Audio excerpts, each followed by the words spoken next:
T minus 20 seconds.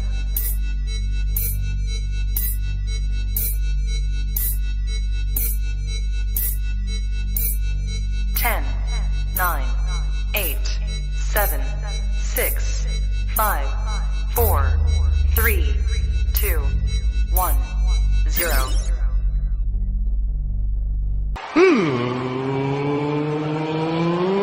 Let's get ready to sucker!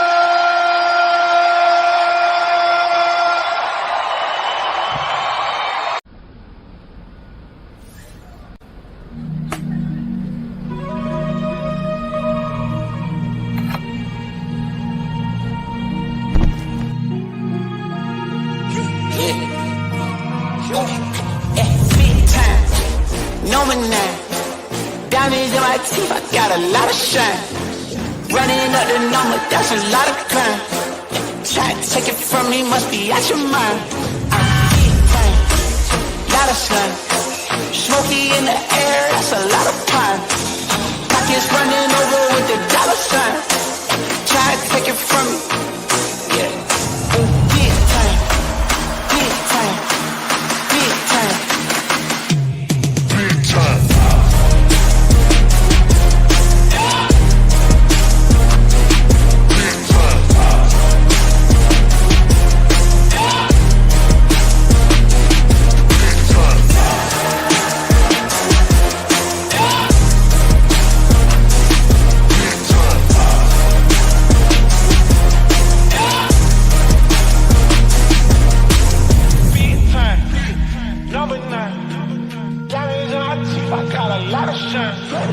Running up the numbers, that's a lot of crime. Try to take it from me, must be out your mind. Lot of shine. Smoky in the air, that's a lot of crime. Pockets running over with the dollar signs. Try to take it from me. Big time.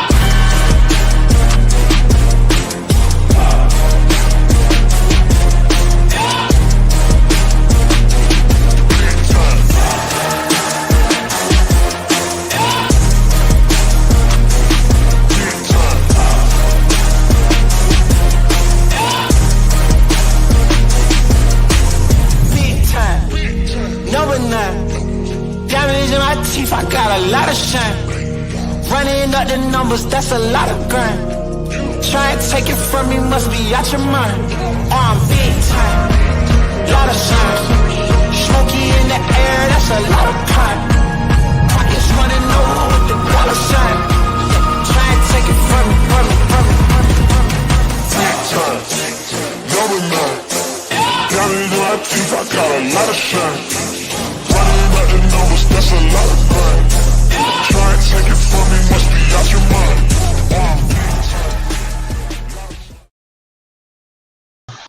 And welcome in, ladies and gentlemen, to a Tuesday edition of the Ysn Power Hour. We're back after a one-day sabbatical thanks to the global internet outage. Your favorite people here in the Mahoning Valley are back and better than ever. So, gentlemen, what did you do on your day off, Billy? Took a nap. Yep. Productive. Okay. Pretty good. sure I just took a nap. Quinn, what did you do? I did nothing. No, we just kind of hung here. Helping out, making graphics and stuff, getting ready to go. Paul, what did you do? Climbing and banging. I got some stuff done in my room. I had an hour to kill because Avery had cheer till 4. So I was like, well, there went my hour. Usually for the power hour, I got to figure something else out to do. So, Rob, what did you do? Sadly, continued to work. That a boy. And you are a business owner, so it's that much tougher. You're taking an hour out of your day for the people here in the Power Hour. Just looking forward to it, and then all of a sudden, Mark Zuckerberg drops the ball. We know why, but we won't get into it. Nice job, Mark. Anonymous. I don't think it was. I really don't think it was. I think it was just they blew the whistle on 60 Minutes, and that seems to be the outlier here. So We are back. We are better than ever. No, this is not Mike and Mike. This is the Power Hour. And as we do each and every day, we start out with the national celebration and day that is. And today is World Teachers Day. We did this last year, I remember fondly, but you can never appreciate teachers enough. So with that, Rob, who is your favorite teacher who you love to appreciate today? Ironically enough, I'm actually in her house right now, literally working on her house. And I graduated from Brookfield, and she wasn't an actual teacher much. She was more of a tutor, but she was also like a second mom. Basically one of those, I had a couple extended families while I went to school, but Eileen Colette, you couldn't love this woman enough. One of the nicest people you'll ever meet, and that is easily one of my favorites of all time. There you go. Congratulations to your teacher. Paul, how about you? My favorite teacher of all time we had a history teacher here. Then Sevich was his name. I liked history. I enjoyed it. So he taught history, and it was just a great class. I always enjoyed being there. There was another teacher that influenced me more, but if I had to pick my favorite teacher, it was him. He was my favorite teacher. Okay, you can't tease something and not go to it. So who was the teacher that influenced you more? She's still here as an English teacher. She was a sophomore English teacher, freshman English teacher. And if it wouldn't have been for her, I wouldn't have graduated high school. Wouldn't have went on to college, because she set me straight halfway through my sophomore year and said, in a polite way, get your shit together or you're going to be here forever. So I got my shit together. And next thing you know, I graduated. So good to go. She obviously didn't teach you how to read or take notes or memos. Yeah. I'm a grown man. I'm good. Did you want to say who it was? Oh, sorry. Yeah, Mrs. Elder. Okay. Mrs. Elder was that. Got it. All right. Quinn, how about you? 7th grade history teacher, Michael Kerensky at Canfield. He's still teaching there. Just like he was always a really great teacher. He was very supportive of everything and still is. I mean, he still is to this day, of me and what I do and stuff like that. So he's a big person for me. Bailey, how about you? I'm going to go the easy route here, but I really mean it. All of my coaches who were teachers. So all of them, because I just got away with everything. That was the only reason why. So they're great teachers. I know they are. It's just the fact that they, I didn't go to school. I quit recess, or whatever that saying is. I screwed it up. Oh well. Maybe you should have listened to a couple more teachers along the way. Yeah. I was there for the athletics. Let's be honest. I'm going to go Mrs. Boyles, both 7th grade teachers, Mrs. Boyles, and at the time, it now goes by Mrs. Glass, Allison Glass. So hats off to them. I had a bad situation where I was not going down a good path academically, and 7th grade parent-teacher conferences, they set my mom straight, which in turn they set me straight. So grateful, because they made me sit in the front of the class. They made, if nobody, this was the thing that killed me at the time. You know how teachers, ask a question and nobody raises their hand? Well, the deal was, if nobody raised their hand, I got it by default. So I'm sitting there and I'm like, I would just end up looking around the room and I'm like, I just didn't want to participate. I didn't want anything to do with it. I thought I was there for athletics. Obviously, that didn't turn out because I didn't grow over 5'4", so that wasn't taking me very far. I would have been awesome in 7th and 8th grade if I just stayed there for a career, but that doesn't happen very often. So thanks to Wendy Boyles and to Allison Glass for creating this monster that you see before you today. I'm going to change mine. Okay. My biggest teacher was the branch on the tree outside. That was my biggest teacher growing up. Okay. That thing taught me so many lessons. Let me tell you something. Go get that switch. This is what was said. Go get that switch out of that tree, and that thing breaks on your butt. Oh, God help you. Wait, how old are you again, Billy? Yeah, I am 35. What school did you go to that they made you go get your own switch? No, this was my parents. He's talking about his parents. Oh, my bad. I was gonna say, like, what the heck? I didn't get paddled in school though. That I got paddled in the 8th grade at Struthers. I forget his name. He was a very short Italian, like 100% Italian principal, and he actually called my mom because he would call the parents in, and I know it's a shocker. I got paddled in 8th grade. I can't tell you why either, but anyways, he called my mom in, and she's like, "No, it wasn't that. It was worse." But anyways, she comes in and she goes, and I couldn't believe the level of excitement she got from getting to watch somebody else whoop my ass. And he did. He took off from across the room like Super Mario, and he cracked me, and I started tearing up. 8th grade is the last time I got smacked. I mean, show of hands on here. Who did get paddled in school? Who did or didn't? Who did get a paddling in school? I giggled when I got hit in school. Quinn's too young. By then, it was child abuse when Quinn was in school, so they weren't paddling. Oh yeah, kids definitely. then. I'm used to the switch. What is this ore you're hitting me with? No, I think in kindergarten, I was like sent to the principal's office for something, and they threatened to use it, and I was like, no, you're not gonna touch me with that. And like, at that point, not sure you had a choice on that though. Well, I just remember saying, I told him, you're not touching me. And he didn't. I don't know what that was. I don't know how I even thought Nickelback saved Rob.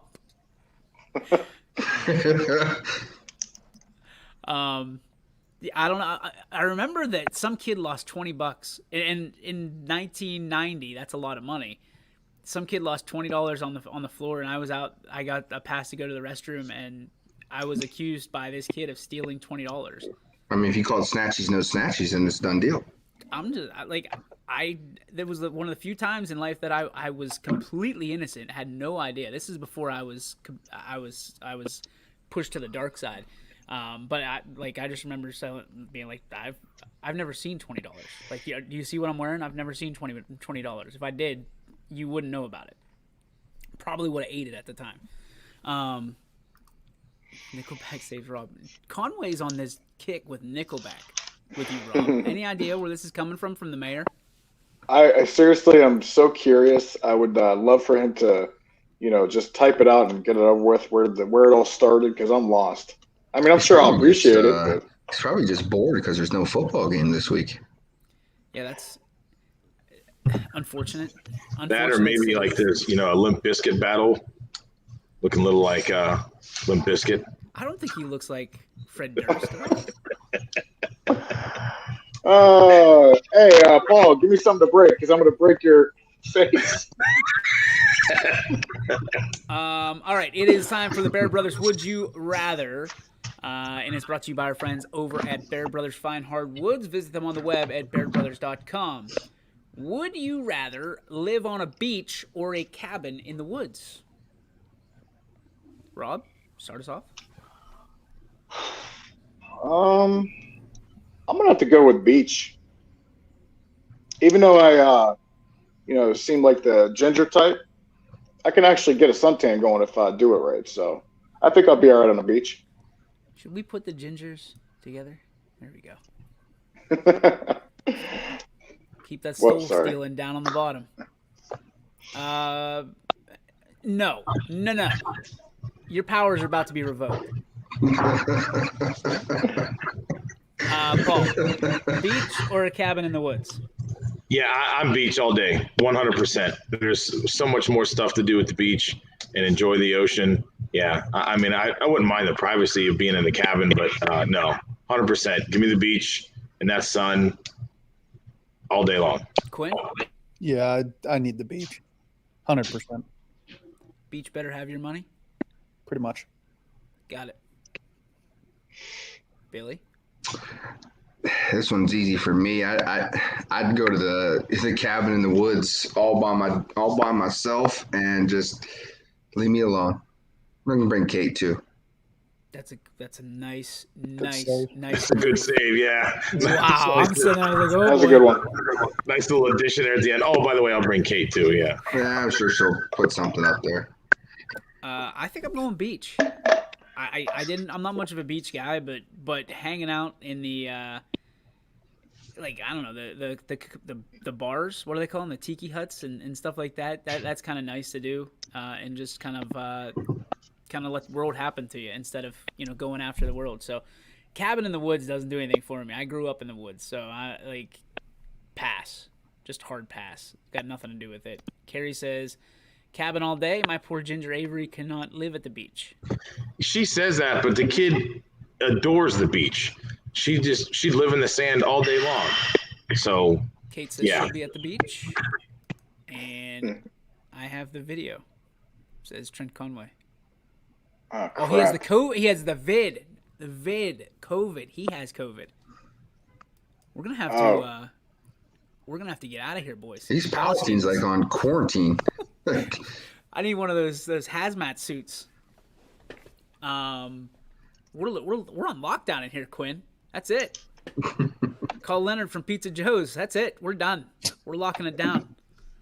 All right, that is your Would You Rather, brought to you by Baird Brothers Fine Hardwoods. Again, visit them any day, today, tomorrow, and forevermore at bairdbrothers.com.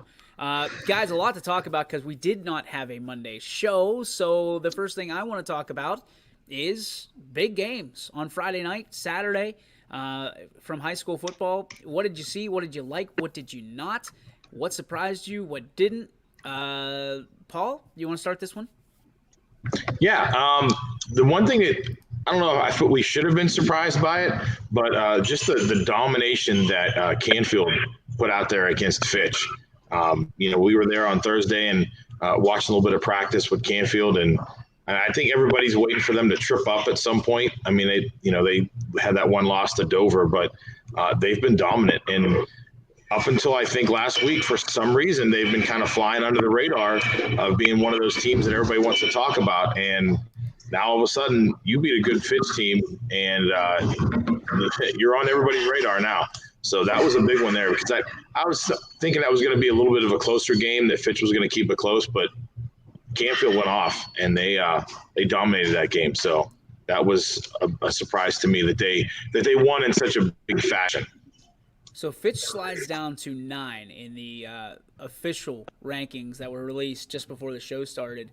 They're 9 in Division II. That means that they are going on the road somewhere if the season ended today. Does Fitch need to be concerned at this point? Yeah, because one more loss might put them out. Thank God for their multiplier being at 9, I believe, instead of 10 right now. So, or whatever, however. And they play Harding. It'd be an 8-9 matchup. So they're not going to travel far. But they play Harding left. That's concerning as well. So don't they either this week or next week they play Harding? No, week 10. Didn't week they play 10? them last year? And lost in the playoffs. Yep, they played them twice last year too. So that would be interesting. So, they get Wadsworth, Boardman, and then they end with Harding. So, a Boardman win could move them up a little bit. And then, they could be 8-9, 9-8, 7-8, and have to face Harding. And that could be, you could be flip-flopping again. Boardman's right there. They're 4-3 with 6.3854 points. They're sitting at 12. So they're within striking distance of Fitch.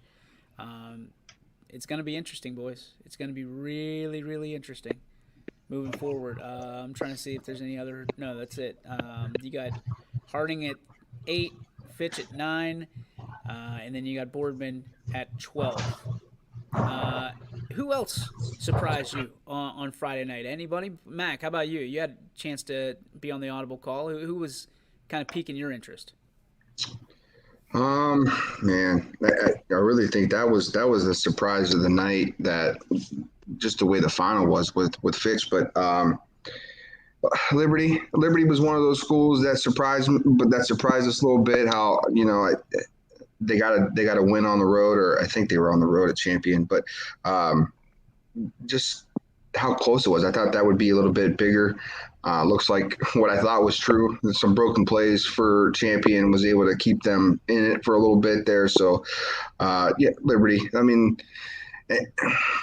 I'm trying to remember some of these scores too in my head, so I haven't went over to ysnlive.com to recap. But yeah, I think that one for me in my mind, that was one that we were keeping a close eye on because of how close it was and competitive it was back and forth.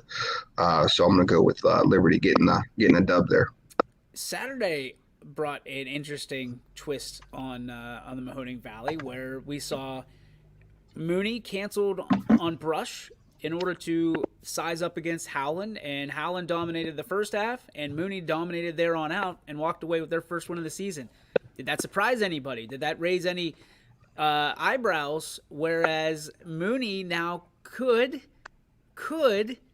make the playoffs. Billy, shaking your head. If you remember, I was the only person on the show to pick the Cardinal Mooney. So it didn't surprise me at all. It's almost the way I thought about it in my head was, you know what? They got a full week of practice with an opponent that they had in mind, a game plan, where Howland from the start didn't know who they were playing. So they were practicing all week but had no opponent until, what was it, Thursday at 3 o'clock when the news dropped. So I think that, to me, that made the difference in my mind to pick Mooney. Although I think it was Friday. I mean, they found out Friday, like right before our show. Whatever it was, they had a whole week of practice of playing against an opponent in their mind. So that I kind of put, that's kind of how I made my decision on that. Plus the idea of, like, when you play, even though it's Cardinal Mooney's having a down year, it's still a big deal to play Cardinal Mooney. I don't care what their record is. They didn't look bad. I don't know if it was, and if you watch the game, I mean, we got to see it firsthand, Eric and I, EB and I. So when we watched it, I'm sitting there like, if this is how they've been all year, then everybody must have played up against them, because they did not look bad. Remember, they had a chance to beat Hubbard, who's considered one of the best teams in the area. I mean, they lost by a point, 2 points. So they had a real good opportunity to win. They're a couple plays here and there from probably being somewhere near that 500 mark. So they're not as bad as their record shows. But they're also just a couple weeks removed from some drama. So let me throw this up there for you boys so we can talk about some more of these as the rankings came out they today. If they would win 2 of their next 3, like DJ said, I think they could make the playoffs. But they're not easy games. No, they're not. They're probably not going to beat some of those teams, especially Ursuline. Division 3, Region 9. You got Hubbard coming in at 7-0, ranked 4th. Canfield is going to be ranked 6th. There was conversation about Canfield possibly overtaking Hubbard, but if Hubbard keeps on winning, they should be safe. That's why Week 10 is oh so important. Scanning down, all I see is Youngstown Cheney at Howland at 19 and Cheney at 20. So those two teams on the outside. I don't know about that. It all depends on your secondary points. Niles is on the outside looking in. Yeah, my apologies to Niles with a 3-3 record, 4.37 computer points. So you got 17, 19, and 20 here as YSN schools. Interesting. But Billy, you were making a point?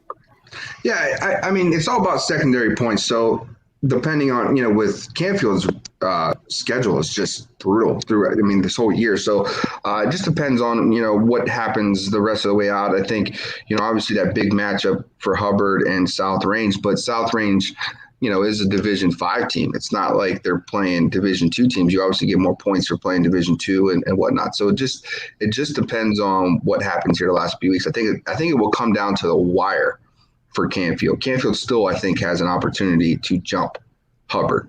Although I think it might be close. Now, a loss will if Hubbard loses a game, they will absolutely jump Hubbard. And Canfield wins out, of course.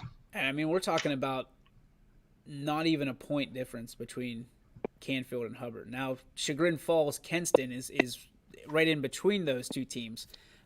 But you look at a loss to South Range could do some potential damage to Hubbard and can send them for a little bit of a slide. I don't think it slides them into a first round away game, but I think they'll be somewhere 7-6 probably would be my guess. But it'd be interesting. I don't know anything about Kenston to tell you that if Canfield can hop over both of those teams, but They can. Can they? Yeah, Kenston's not bad, but they play a 7-0 South team right this week. Okay, so we'll know a lot more this week, and then obviously we'll have to wait for the Week 10 matchup where, at least I think, and in my humble opinion, where Hubbard's going to be challenged most by these South Range Raiders. Heading on down to D4, where we got our good friends from West Branch leading the way at number 1. Youngstown Ursuline follows them at number 2 at 4-2, even after the loss. Any surprises there that even after the loss, Ursuline still ranked number 2? The amount of the loss, I didn't see Ursuline totally not showing up that bad for that game. I mean, St. Vincent St. Mary's is usually a really good program, but at the same time, they were sitting at 3-3 before that game started. And I thought, Ursuline had a really good chance to take that W, and I mean, they just got blanked.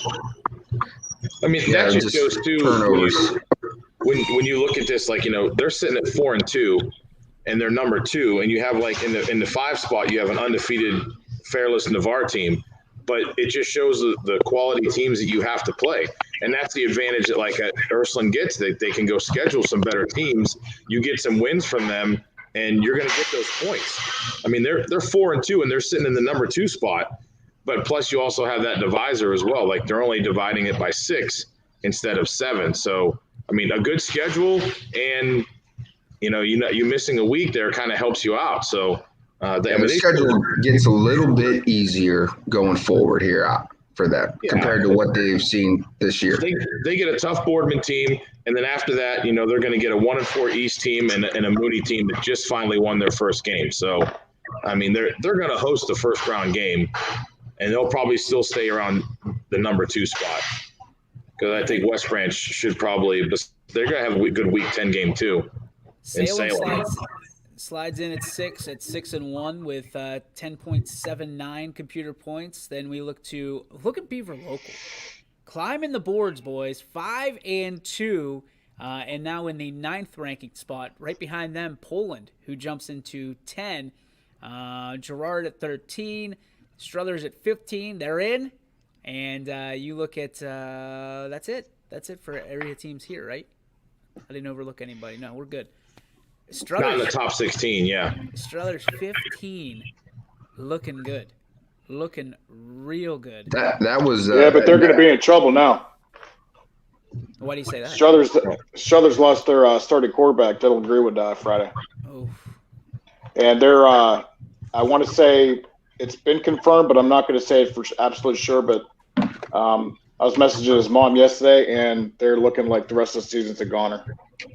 Well, you hope that that's not the case. That there's some kind of recovery, and that's just unfortunate. Yeah, and of course we hope for that, but you got to feel horrible for that kid, because I mean he's been playing one hell of a season. Great kid in general. And to see somebody, we don't like seeing anybody go down, but man, see somebody like that go down that close to the end of the season to possibly propel that team into the playoffs. I mean, it's just heart wrenching. And they got 3 tough games. I mean, realistically, you got a young Niles team who's 3-3. You got a young Girard team as well, sitting there at 4-3, and you're going to finish the season with Poland. So, I mean, the bad thing is it just could snowball on them. You lose your quarterback, and now a loss or two could knock you out of the playoffs, and that just kind of stinks, but it's football. Yeah. We're hoping for the best for all injured players. We saw a young man, Chase I, who is one of the key go-tos. I think a senior as well. No, he's a junior. I take that back. At Wyndham, it sounds like his season could be over as well after who was that? Vicious hit. Chase I from Wyndham. He's like their. Was he? Was that number 13 or 17? Yes. Because I remember when I was covering that game, my God, is he a talent? Yeah, he's outstanding, and can run the sweeps and the reverses and things like that, and had a great play down the left sideline, and unfortunately it took him forever to get back up. I mean, I think there was a 30-minute delay or something around there, to where they they finally got him up. Excuse me, got him up and got him into the ambulance, and I think. Now, this could just be, legend status, but I think he said that he wanted to wait to see what happened at the game before he went to the hospital. So, his dad's the coach. You know, he wants to. He's very team oriented and wanted to see what happened with his team. Didn't care about getting to the hospital. It sounds like, and just any kid that ever suffers a season-ending injury, no matter where you're at on the depth chart, it's absolutely terrible. Like you never ever want to see that. So our hearts and thoughts and prayers are with those players tonight and moving forward. Division 5, guys. Kirtland, top ranked, 6-0, 19.69 points. Behind them, some team named South Range, pretty good too, 7-0, 17 points.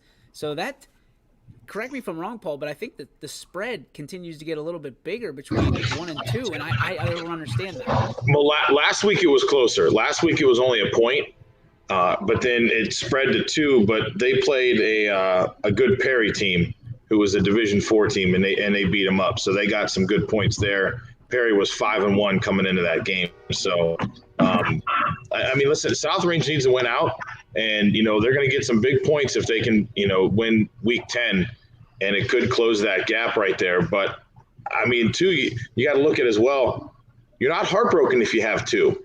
I mean, because the thing is, if things stay the same, do they really want to see Garrettsville sitting at 4? You know, do you really want to see Garfield or do you want to see a Garraway team? So it all depends, because that would be in your like regional semis. You'd see like the 2-3 versus the 1-4. So, but listen, they just got to win out. They win out. I think they can close that gap a little bit. But again, everybody talks about that divisor because Kirtland's got a 9 game and we've got a 10 game. So, and Garrettsville is probably going to end up as the 4th in that division and region. Best case scenario, you're saying, right? Best case scenario. Yeah, just because of the who they got play. You know, assuming they're winning, of course, but just because of who they got left, and the points are not going to be. They have no chance to jump South Range, maybe even with a loss.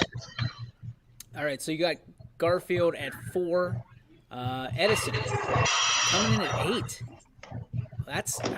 I'm impressed by this Edison team. I know Anthony got a chance to talk to the coach today. Looking forward to viewing that.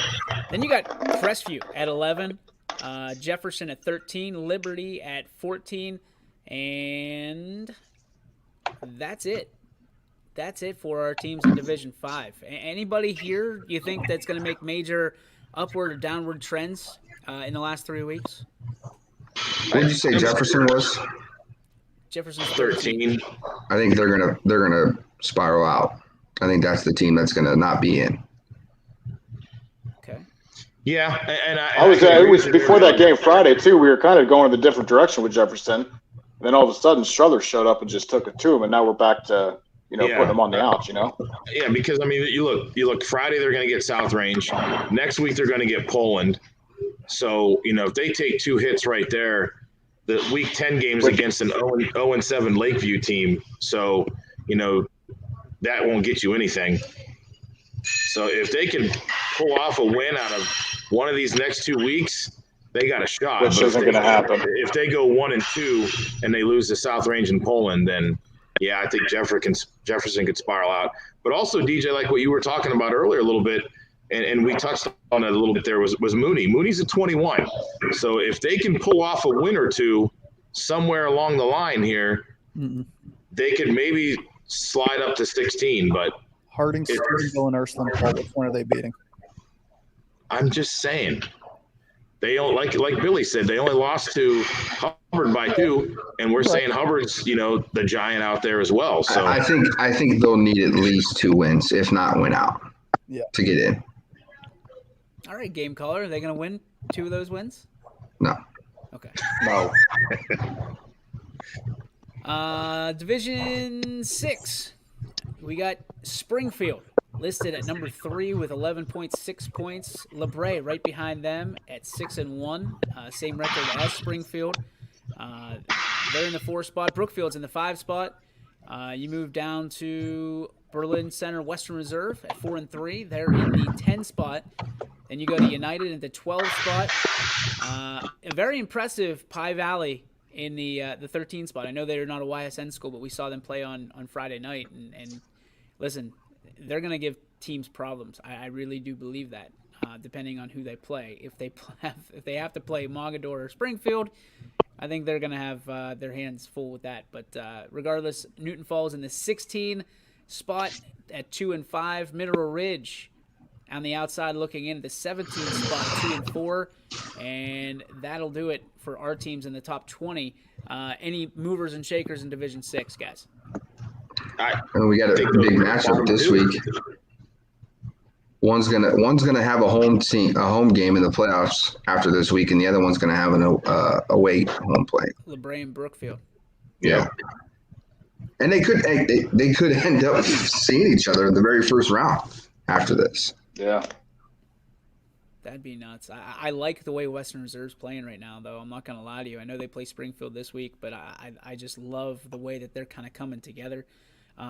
Coincidentally, these are the two games that we will feature on Channel 21 WFMJ on Thursday, and we'll talk about them a little bit more in depth about who the players to watch are. You're going to want to watch that, especially if your name is Rob Mush. Probably want to. Yes, definitely. I'll tell you what, too. Calling that game. I mean, like I was saying earlier in the year, the only problem Western Reserve has is that they just don't have enough backups. But they have some players out there. My son Justin, watching him. I remember coaching him when he was 9 years old, yelling at me all about running the ball. I was like, get your big ass on the line, leave me alone, please. And then I'm watching him Friday. Fast forward, he's ripping off a 30-yard run playing fullback and got called back, but couldn't be more prouder. But that team in general, when you look at David Altier, an absolute stud running the ball, Western Reserve became so one-dimensional against that Lowville defense, and they lined up in a Maryland set, and they just ran the ball and did whatever they wanted. And to watch that game end the way it did, and come to find out, Lowville's linebacker is a stud, and actually their kicker. Well, Lowville was kicking the extra points and keeping the game up, and then Western Reserve scores at the end. Lowville scores, I want to say, with like 50 seconds left, and instead of kicking that extra point with that kicker, whoever did it earlier, I forget. They went for the 2, and they launched that game by, I'm not kidding, about 3 inches. And it was just a crazy ending. But, yeah, Western Reserve, I will say this. The momentum is definitely on their side for now. So I don't know if there is a team that started the way that Western Reserve did that has come together to this point of the season. I mean, I don't know if you want to say they're a surprise, because Western Reserve is a brand that traditionally wins a lot of football games. But I don't know if there's a team that has come together so quick, so fast, and then just kind of turned it around. I'm with you. I'm a believer in Western Reserve now. I love what they're doing. I love what Coach Lude's doing with his guys, and he's making the most of a situation of unknowns. These guys, nobody's sitting there and singing their praises from a media standpoint. It's good for them. Good for them. Yeah. David Altier, you hear his name and then you go, wait, who? Even with him, a couple people week 1 were saying, who's this guy? He's a stud. They've been doing it since 7th and 8th grade. Same setup. These kids have been playing together for years, and now it's starting to show. I mean, of course, clearly, I'm going to root for them the best of luck. I mean, the only concern I have is just the amount of players. Because I'll tell you right now, if that team had, let's say a decent backup system, they would definitely be more dangerous this year. Let's skip it down to Division 7, finish this off on the weekly football rankings released earlier today, right before we came on the show. You got Region 25, that's where our teams are at. You got Warren JFK sitting at 6. And now they're looking for a game. We talked about this last week. This could be an issue. This could be an issue because they needed some of these games to get in. They got a big win last week. And following them up, you have at 7, Southern, 8, Lowville. Then you got Valley Christian sitting at 10, Wyndham sitting at 12. So they're still in the playoffs if it started today. Matthews, not a YSN school, but hopefully will be soon, sitting at 14. Wellsville at 15. McDonald at 16. Outside looking in, you got Jackson Milton sitting at 20. You look at this, guys. Division 7 is where I think the most shifting can occur in the next 3 weeks. Absolutely, because if you look at Valley Christian right now, they're sitting at 10. They get Southern this week. They get a Wellsville team. So they rip off those 2 wins, that could propel them into a home game. Well, and you're going to know, Paul, too, over the next 2 weeks, because Valley Christian plays those 2 teams and then they play Palestine. So they're not going to get any points for beating up on East Palestine. No, not week 10. So their points are pretty much going to be solidified after week 9. So they need they'll these still wins. get wins. They'll get points off the teams that they beat too. So, that kind of shuffles it around a little bit. But yeah, I mean, if they propel themselves into the top 8 after week 9, yeah, now they're sitting there at a home game. And I don't know. I mean, like you said, the whole JFK thing's tough because with JFK only having 6 games, and if you lose another game, I know people talk about, the divisor, and maybe people either tired of me saying it or they don't know what you're talking about. You're dividing how many games you've played by the points you're going to get. So sometimes they say the less games you play, it's better for you. But I disagree with that for the fact that I think you need your kids to get the reps too. So yeah, you might get the rest 1 week, but now you're looking at JFK like this is 2 weeks in a row now, or not in a row, but it's 2 weeks. Like they got to play 4, off 1, play 2, off 1 for now, unless they pick somebody up. So here's the trouble too. Yeah, Paul, they wouldn't you get look any at points from these 2 teams that they're playing that they got canceled against. They're both look over. at Lucas is free, and so is JFK. Lucas is ranked 2nd at 6-1. JFK, obviously, we talked about being number 6. However, and it's not that I'd be running scared from this. I don't like matching up within your division this late in the season and playing someone who's either, no matter where they're at in the standings, if they're in the hunt, I don't want to see them until. I would say most coaches don't like scheduling teams in their division or region. Yeah. It's just not something they like to do unless it's obviously a conference game. The one thing I will say about, Kennedy is one, really all they care about is getting it. All right. So you talk about like home games, away games. Kennedy's in a different circumstance where, like, yes, their home field is Harding, but at the end of the day, it's not what we would consider a true home game. So like everything's semi away for them. So it doesn't matter for them. And we're talking about a team that was in the state championship game last year. So these guys know how to win games that are important, and their schedule has allowed them to play up a little bit for the most part. So as long as they get in, I'm not really too worried about it. I think their ceiling is 4, unless they go and get like a Division 1 or 2 team this week to play and they win. So, whether they're 4, whether they're 7, they're probably not going to drop past 8, even if they don't play anybody. So I think they're pretty comfortable where they're at for the most part, at least where the points are concerned. And setting up a game like that doesn't help Lucas. It's purely going to benefit JFK because Lucas is sitting at 2. Yeah, so for them to beat JFK, who's sitting at 6, they're probably not going to jump Norwalk St. Paul. They're going to stay at 2. Now, if they lose, Lucas has got everything to lose because if they lose to JFK, now they're going to fall down and JFK is going to get closer to them. And they got successful tape on them in case they play again. That's the more important part of this, I think, Right. is the tape. And you're going to try something. And you say that there's nothing to lose. I think Lucas would be able to try some things in this game to just test because, yeah, they're in. Right, they're in. They don't care where they're not going to lose 6 spots and end up on the road. They're going to be able to have a home game, and I think they would be benefited to play JFK and say, "Hey, we're going to try this. If this doesn't work, we won't go back to it next time." You know what I mean? Leave some meat on the bone, so to speak. But again, I think there's a little bit of both theories in there. Yeah, they would drop a little bit with a loss. I don't think no matter where I'm at on this, I don't think that I would want to play somebody week 8, 9, or 10, especially with the playoffs on the line, and there's a potential for a meeting down the road. Yeah, they're probably gonna have to go outside the area too to play somebody because they have that stigma of local teams don't necessarily want to play JFK. So I hope they get somebody. Columbiana's free. I hope they get somebody. That is your rankings for week 8. That's where they all came. But I think, listen, Valley can make the biggest shift to me. Oh yeah, upward. And I think after talking to Coach Hake, I got a chance to talk to him. I got a chance to talk to his defensive coordinator, and I got a player this week. And listen, there's a quiet confidence that's building over in the hallways of Valley Christian. And like, this is one of those things where they're not worried about tomorrow. They're worried about taking care of what they can today. I'm a fan. Yeah, but I'll tell you what, they know that tomorrow is looking pretty bright as well because, I mean, talking to Hake and a couple of the players after the game Saturday, I mean, we were literally nicknaming these kids. The one kid looked like James Harrison. I nicknamed the other kid Thanos because he was unbelievable. But the talent they have and the plays they were pulling, I mean, and if like I was saying during the broadcast, the thing about talking about Hake is he's so much fun to talk to in general. We all know that, but when he talks about his players, you know, I've seen coaches that are just there to be there, and it drives me crazy because you can tell how much they just almost don't care.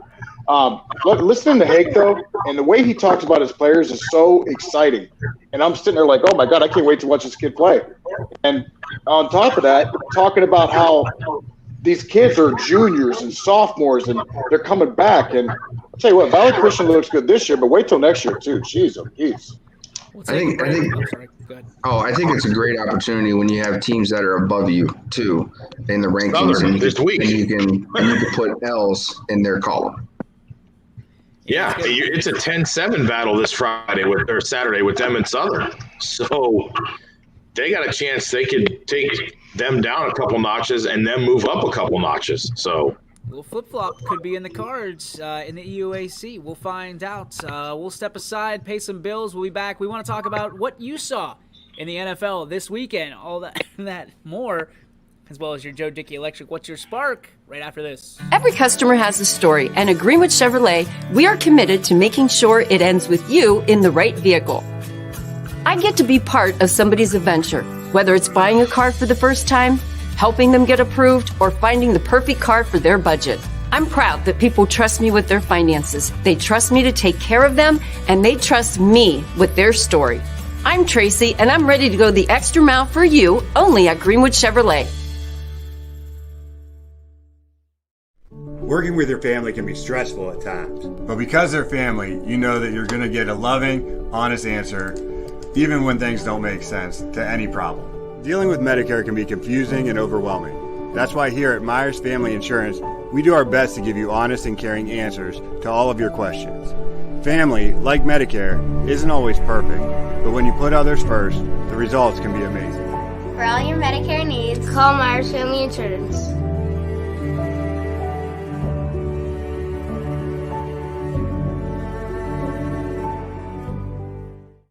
Storm season. I think we're under the gun for some heavy storms over the next couple of hours. And Storm Tracker 21 is ready. This is probably the one we're keeping a closer eye on. On air. And locally, we're going to have a lot of eyes on our area. Online. All right, let's talk high-risk Futurecast and the timing of this weather. On social media and on our app. Notice we'll have scattered showers on Thursday. Stay ready with Storm Tracker 21. The severe weather threat now through around sunset this evening. Hi, this is Tommy Clem, owner of WRS Insurance Solutions. WRS Insurance Solutions is a local, independent agency that specializes in life, Medicare, long-term care, and disability products. Call us at 330-953-3722 or visit us at wrsinsuranceSolutions.com to learn more. Good luck to all the student athletes in the Valley. And welcome back, ladies and gentlemen. All of us here for the YSN Power Hour Tuesday edition. The NFL this week was wild, and it ended last night. Paul, I haven't got your thoughts yet. I'm interested. What did you think about the delay on a dome stadium?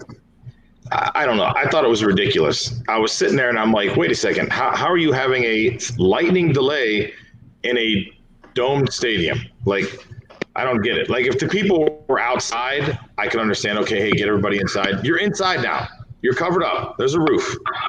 And they have a delay. And I'm like, whatever. It's one more weird thing you add to the world of the NFL and the world we live in. Like, you know, if lightning strikes the building, I think they'll be okay. Has anybody ever seen lightning strike a football field? Ever? No. Have we ever heard of that? I mean, it's happening. I understand it, but it's like, all right, so people are outside just walking around, but if you're at a football game, if there's lightning in within 300 miles and you see the bolt, they got to go on a delay. I mean, I just never understood it. Like, I've never heard of a football field getting struck by lightning. I've never seen it. I'm not saying it hasn't happened, but I also saw it. I thought, and I think I talked with Myers Family Insurance about this last time I was there. I've never seen lightning strike a car, and sure enough, it has. Oh, yeah, I've seen videos of that. Striking a car and the tires blow out. I mean, it's intense if you see it. You just, go watch it on YouTube or something. I mean, it's pretty wild when lightning strikes a vehicle or something. But, I mean, you're in a dome. I don't get it. Like, if it was Dallas, okay, the old Dallas stadium, I could get it. There was a hole in the freaking roof. That was stupid. The dumbest thing in the world. But, it was a clear-cut roof over the building. They've spent billions of dollars on this stadium. There was a hole so the football gods could watch football on the Dallas Cowboys. They said so God could watch the Cowboys. That's what it was for. Yes. Yeah. Not the football gods. Like they just mentioned. God. Yeah. Well, in the 90s, they didn't let them down. After that, it was kind of like, okay. Yeah. 1995 was a long time ago. Billy, any words for anybody in particular about the NFL this past weekend? I'm just curious. Man, your boy Baker Mayfield, Michael Page, Scotty, okay, all you, it just shows that he can't, to me, he hates Odell Beckham. Like, just trade Odell because, first off, you're like the little teenager who can't have a nice car. Okay, you get the beater card, you get Chubb, and you get Kareem Hunt, and you get to just go hand it off because you, again, just keep proving my point week in and week out. He can't throw the ball on third down. He can't extend the chains. He tries some stupid, I'm going to dive and then complain about it, and then after the game he wants to say I played piss poor. Duh. The entire state of Ohio has seen how bad you played. It wasn't a secret. Now, can you come back next week and play good? Yeah, only because the Chargers have the ranked 31st defense against the run, so expect a lot of handoffs this week. Odell Beckham should be trying to fight Baker Mayfield. He gets a lot of crap because he's a wide receiver and he's Odell, and he makes spectacular plays before he came to Cleveland. We haven't seen him play very well in Cleveland. There's one reason why. Baker Mayfield is the reason why Odell can't play well. So get rid of him, let him go play for another team. I'm sick of the Odell hate. It's not true. It's ridiculous. It's Baker Mayfield's fault. He can't give him the football. He had a play. All he's got to do is throw it in the end zone, and Odell runs underneath of it and catch it. Instead, he throws a line drive because he's got to pinpoint it like Brett Favre in between two guys. No, throw the ball over his head, let him go get the ball because that's the route he ran. Crazy. But we won the football game, so that was good. I guess that is a perfect. That escalated quickly. Yeah, the segue that I wanted to talk about is all throughout the Facebook timeline. It was, this is how you know you have a good team when you win bad games. No, and listen, that was literally the same thing as people were talking against just hours later when Tom Brady beat the Patriots. Oh, Tom Brady's washed up. He can't even beat this terrible defense. Listen, you can win ugly. You can win ugly. That's just how it is sometimes. That doesn't mean that you're a good team. That means you won an ugly game. That's all that means. I'm not saying the Browns are a good team. I'm not saying they're a bad team. I'm just saying that you can't talk out of both sides of your mouth like that. You can't do that. You just can't do that. Like, every week, because listen, the Browns fans are excited, and they should be, because the team is what they were supposed to be years ago, when they were supposed to be good. After you get Power 5 draft picks every single year in the top 10, after 20 years of that, you should be pretty darn good, I would say. But at the same token, you can't say, well, this is a good team that just won our bad games we're winning. Come on, man. And then hours later say, well, Tom Brady stinks. He's washed up. No, Tom Brady's still Tom Brady. He was playing in a terrible rainstorm. And you think that Bill Belichick didn't have a special little serve it up for him? Oh, yeah. Plus, he didn't have his tight end, So, you take, listen, you as Browns fans need to just relax in general about Baker, because Aaron Rodgers Tom Brady, those kind of quarterbacks, they get a free pass on a bad game. Okay, they've won Super Bowls. And MVPs. And MVPs and all those things. They've earned the right to, like, you know what, we had a bad game. We know what they can play. You've seen flashes of Baker playing really well at a time. And then you see a lot of this. You see a lot more of this than you do anything else. When Baker can't play action pass and find somebody open really quick, he's not a good quarterback. Stop. Listen, Coach Bertolini, I love you to death. Baker Mayfield is not the answer. He's not winning the Browns a Super Bowl. Okay? Yes, he is the best thing we've had since the start of the Browns, kind of coming back. But at the end of the day, what are we comparing to? We need a quarterback who wins us a Super Bowl. If we know he's not a guy that can win us a Super Bowl, then what are we doing? What's just being okay? Why do we want to just be average as Browns fans? I get the fact that we haven't had a good team. I understand that. But why is it okay just to be average? Like, go get yourself a good quarterback if you have the opportunity. Is he the best that we've had? Yes. But that's as far as I'm going.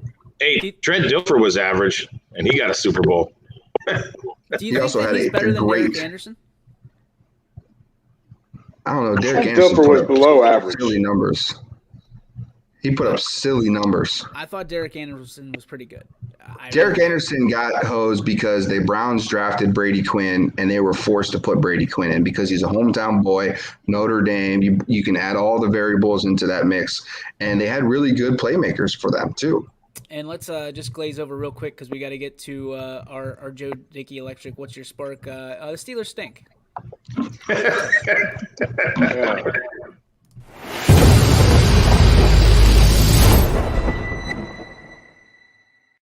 Joe Dickey Electric, what's your spark? Presented by our friends over in North Lima. Joe Dickey Electric. Visit them today at DickeyElectric.com. Anything commercial, residential, anything electrical, DickeyElectric.com. Any volunteers to go first? Spark? Spark? Anybody first? All right, I'll go. My spark is going to be the fact that this mask thing just will not go away. It will not just go away, and one way or the other. Listen, again, I said it a year and a half ago, and I'll say the same thing today. I don't think if we're relying on masks to keep us from a virus that has put down our country for the last 2 years, I mean, you can still smell farts through these things. Just pure and simple. You can still smell your fart. So you think that's going to stop a virus? If you can't stop a fart, you can't stop a virus. That needs to be a shirt somewhere. So that is my spark. Billy? Yeah, I'll go a negative spark. I just got a message from Kate, and it seems that Facebook Facebook is the negative spark. I'm so sick of Facebook. I'm so sick of these companies, and they have their political whatever. They have issues, and we all know that. We're not going to get into that, but I'm just so sick of them. She's telling me right now that she's having all kinds of issues today trying to watch YSN on Facebook and can't comment and can't do anything. And it's not because she's blocked, because Kate doesn't say anything that deserves to be blocked on Facebook or anything like that. It's just, I'm just so sick of these people. Yeah, our numbers have been a little bit low today. It's probably the reason why.